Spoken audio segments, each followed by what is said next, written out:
కానీ ఓటేసి గెలిపిస్తే ఇలా రాష్ట్రంలో జరుగుతున్నదేంది? ఒకనాడు మన నినాదం తెలంగాణ ఉద్యమంలో నీళ్లు నిధులు నియామకాలు, నీళ్లు నిధులు నియామకాలు. ఇలా రేవంత్ రెడ్డి ప్రభుత్వం వచ్చినాక ఏమైపోయింది? ఆ నినాదం మారిపోయింది. ఇప్పుడు ఏమిటి తెలుసా కొత్త నినాదం? బీఆర్ఎస్ మీద నిందలు, బిల్డర్లతో కాంట్రాక్టర్లతో దందాలు, రాహుల్ గాంధీకి చందాలు.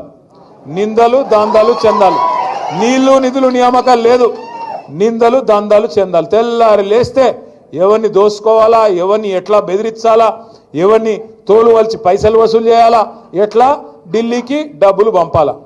రేవంత్ రెడ్డి గారు మాటల మనిషి అని మనకు ముందే తెలుసు. మాటలు బాగా చెప్తాడు.